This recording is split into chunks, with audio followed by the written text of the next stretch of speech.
The hearing room was full, but Marjorie Taylor Greene acted as though she owned it. She had arrived 15 minutes early, chosen the center seat at the witness table, and arranged seeing her materials with the deliberate confidence of someone who believed the outcome was already decided. When Jasmine Crockett entered, business suit pressed, leather portfolio under one arm, expression unreadable, Greene's mouth curved into something that wasn't quite a smile. Well, well, Greene said, loud enough for the microphones to catch it. The junior representative from Texas. I was wondering if you'd actually show up, sweetheart. This is big league policy work, not TikTok. I sees a no, Crockett set her portfolio on the table without looking up. Greene leaned back in her chair, arms crossed. I mean, I appreciate the effort. I really do. But constitutional law isn't something you pick up from viral videos and cable news appearances. Some of us have actually done the reading. I see a few scattered chuckles from the back of the room. Greene let them land, let them breathe. She had done this before, dominated a room before the first question was even asked. Her entire posture communicated certainty. This was her territory. Crockett was a guest at best, an intruder at worst. I know you're popular with the Twitter crowd, Greene continued, her voice dripping with condescension. But this committee deals with actual governance, real consequences, not sound bites. She paused, examining her nails. Though I suppose someone has to represent the Instagram generation. Crockett opened her portfolio. Inside were 3 folders, each one tabbed with a different color. She said nothing. Greene's opening statement lasted 11 minutes. She spoke about constitutional originalism, about the founders' intent, about the sanctity of states' rights and the overreach of federal mandates. She cited cases by number: Marbury v. Madison, McCulloch v. Maryland, United States versus Lopez. She used phrases like textual fidelity and enumerated powers and 10th Amendment primacy. Every sentence was designed to establish intellectual dominance. She referenced her own legislative proposals, her work with constitutional scholars, her deep understanding of Federalist principles. The question before this committee, Greene said, her voice rising with rhetorical confidence, is whether we will stand with the Constitution as written or whether we will capitulate to progressive activism masquerading as legal interpretation. Satisai and Newer Ondiri, she looked directly at Crockett when she said it. Crockett had been taking notes in a small leather notebook. She hadn't interrupted once. Her pen moved steadily across the page. Her face betrayed nothing, and when Greene finally concluded her opening statement, Crockett simply nodded once, closed the notebook, and placed it carefully beside the folders. Thank you, Representative Greene, Crockett said quietly. Her voice was measured, almost gentle. That was comprehensive. I appreciate your perspective on constitutional interpretation. Greene's eyebrows lifted slightly. She had expected confrontation. This sounded like concession. I do want to clarify one small detail before we continue, Crockett said. She opened the first folder, the blue tab, and removed a single document. You mentioned your work with constitutional scholars. Could you confirm for the record which scholars you've consulted on the legislation currently before this committee? Greene blinked. I've consulted extensively with experts in constitutional law. I'm sure you have, Crockett said. She was still using that same quiet tone, the one that sounded almost apologetic. I'm just asking for names. For the record, that's privileged legislative consultation, Greene said quickly. Actually, it's not, Crockett replied. She slid the document across the table. Congressional consultation with outside experts is a matter of public record when those consultations inform legislative drafting. It's right here in the Ethics Committee Guidelines, page 17, section 4. Greene glanced at the document but didn't pick it up. So I'll ask again, Crockett said, which constitutional scholars did you consult? In Greene's jaw tightened. I don't have their names memorized. That's all right. Crockett opened the second folder, the yellow tab.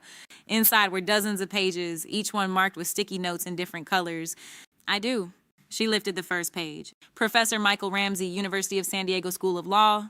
You cited him in your opening statement. I called his office yesterday. He said he's never spoken with you or your staff about any legislation, ever. Ms. Greene's face began to change color just slightly, a faint pink rising along her jawline. Crockett turned to the next page. Professor Akilamar, Yale Law School. You mentioned his work on the 14th Amendment in your press release last month. I emailed him. He responded within 2 hours. He has no record of any communication with your office and characterized your interpretation of his scholarship as, and I'm quoting directly, fundamentally inaccurate. The room had gone very still. The typing from the press gallery had stopped. Professor Randy Barnett, Georgetown. Crockett continued. Professor Ilya Soman, also Georgetown. Professor Lawrence Tribe, Harvard. You've cited all of them in public statements over the past 6 months. She looked up from the pages. Not one of them has ever consulted with you. Not one. Greene leaned forward. You're cherry picking. I've worked with dozens of legal experts. Then name one, Crockett said. Her voice hadn't changed. It was still quiet, still measured, still devastatingly calm. And so, just one scholar you've actually spoken with about this legislation. Silence. 5 seconds? 10? 15? Someone in the gallery coughed. The sound echoed in the stillness. Greene opened her mouth, closed it, opened it again. I don't owe you a list of my private consultations. They're not private, Crockett said. They're public record, and they don't exist. She closed the yellow folder and opened the third one, red tab. But that's not actually the most interesting part of your constitutional analysis. And the red folder was thicker than the others. Crockett removed a bound document, maybe 40 pages, spiral bound with a clear plastic cover. She held it up so the cameras could see it. This is H.R. 4782, she said, the Healthcare Freedom and State Sovereignty Act. Your bill, the one you introduced 6 weeks ago with a press conference in which you said, and I have the transcript, this legislation will restore constitutional balance and protect states from federal overreach. Greene's hands gripped the edge of the table. I read it, Crockett said, all 37 pages.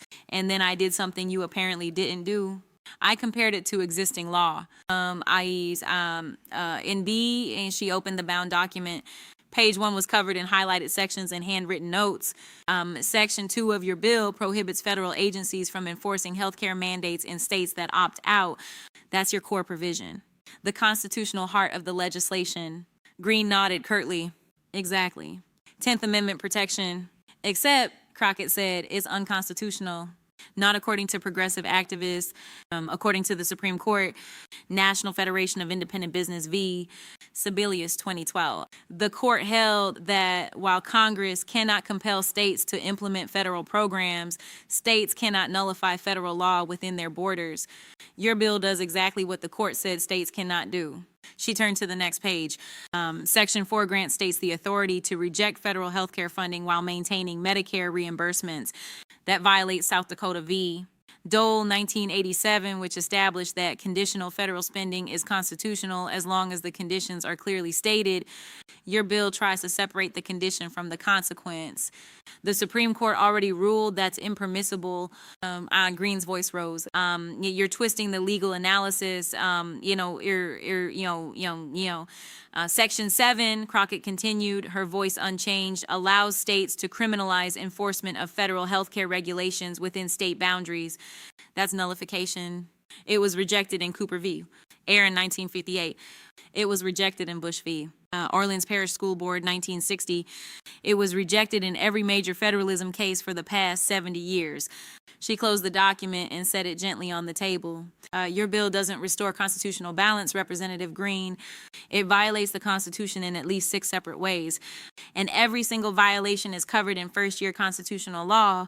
Then the room was silent again. The cameras were locked on Greene's face. Did you write this bill yourself? Crockett asked. Greene's mouth opened. Nothing came out. Or did someone write it for you? Still nothing. Because if you wrote it, Crockett said, then you don't understand the Constitution you claim to be defending. And if someone else wrote it, then you introduced legislation you didn't read and don't understand.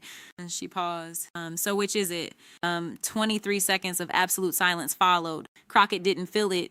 She simply waited, hands folded on top of the red folder, expression neutral, while Greene sat frozen, her face now fully flushed, her breathing shallow and visible. When Greene finally spoke, her voice was tight. This is a partisan attack. It's not partisan, to quote the Supreme Court, Crockett said. These aren't my opinions. They're binding precedent. Greene stood abruptly. Her chair scraped against the floor. I don't have to sit here and be lectured by someone who's been in Congress for 5 minutes. Crockett remained seated. You've been in Congress for 4 years, Representative Greene. That's enough time to learn what the Constitution actually says. Greene's hands were shaking now. She pointed at Crockett, her finger trembling. You think you're so smart with your little folders and your law school routine, but you don't represent real Americans. You represent the woke mob. I represent Texas's 30th district, Crockett said evenly. 842,000 people, many of them veterans, many of them relying on the federal health care programs your bill would dismantle without understanding the legal consequences. This is exactly what I'm talking about, Greene said, her voice rising to a shout now. You turn everything into some sob story instead of dealing with the actual constitutional. I am dealing with the Constitution, Crockett interrupted. Her voice was still quiet, but something in it had changed. Not anger, something colder. I'm dealing with the fact that you introduced legislation that violates it. I'm dealing with the fact that you cited scholars who never spoke to you. I'm dealing with the fact that you stood in this room and questioned my qualifications when you can't answer a single basic question about the bill that has your name on it. She stood now slowly, and the movement seemed to drain something from Greene's posture. You called this big league policy work, Crockett said. You said I wasn't ready for real governance. But Representative Greene, you introduced a bill that wouldn't survive a first-year law school exam. You cited constitutional experts who have publicly disavowed your interpretation of their work. And when I asked you one simple question, name a single scholar you actually consulted, you couldn't do it. Mike Greene's hand reached for her microphone. She ripped it from her jacket, the clip-tearing fabric. I'm done with this circus. The hearing isn't over, Crockett said. It is for me. Greene grabbed her papers, they scattered, some falling to the floor, and started toward the door. Crockett's voice followed her. You're walking out because you can't defend your own legislation. That's not strength, Representative Greene. That's exactly what you accuse me of. That's running away. Greene stopped at the door, her back to the room. For a moment it seemed she might turn around, but she didn't. She pushed through the door, and it closed behind her with a heavy final sound. The room remained silent. Crockett stood at the table, her 3 folders still neatly arranged, her expression unchanged. She looked at the empty chair where Greene had been sitting, then at the scattered papers on the floor, then at the committee chairman. Mr. Chairman, she said quietly, I move that we continue with the scheduled witnesses. The chairman, visibly shaken, nodded. So ordered. Crockett sat back down. She opened her small leather notebook again and uncapped her pen, ready to take notes on the next testimony. Her jacket was still perfectly smooth. Her hands were steady. Someone in the press gallery started typing. Then another. Then the whole room filled with the sound of fingers on keyboards, a sudden cascade of noise after the long silence. By the end of that day, the video had been clipped and shared 47,000 times. The 23-second silence became its own separate phenomenon, viewed 12 million times in isolation, the clip ending just before Greene's final outburst. The image of her empty chair with Crockett still seated and composed behind her folders became the defining photograph. But the real damage was quieter and slower.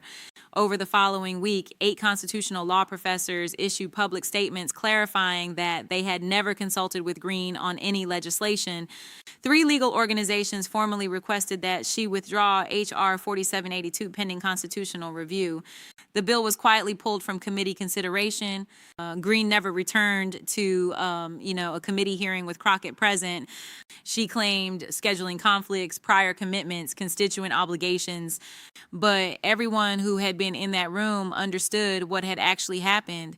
Crockett had been called unqualified, dismissed as a social media performer, accused of not doing the reading, and she had responded not with outrage but with documents, not with rhetoric but with Supreme Court citations, not with anger but with the simple, devastating question that Greene could not answer. At the start of the hearing, Greene had mocked her credentials, her experience, her seriousness. By the end, it was Greene who had fled, leaving her papers scattered on the floor while Crockett sat calmly taking notes for the next witness. The Instagram generation, it turned out, had done the reading. This wasn't about progressive versus conservative. It wasn't about party loyalty or political theater. It was about preparation versus performance. It was about someone who had studied the law confronting someone who had simply assumed their authority would be enough. enough. Greene had entered that room believing she was the constitutional expert, the serious legislator, the one who understood how government actually worked. She had dismissed Crockett before a single question was asked, but Crockett had 3 folders. She had phone records from professors. She had Supreme Court precedent memorized. And she had one simple question: name one scholar that Greene could not answer. That was all it took. Not a viral video, not a cable news soundbite. Just preparation, evidence, and the willingness to let silence do the work that shouting never could. 12 minutes of mockery met 12 pages of documented constitutional violations. And when the confrontation was over, only one person remained in the room.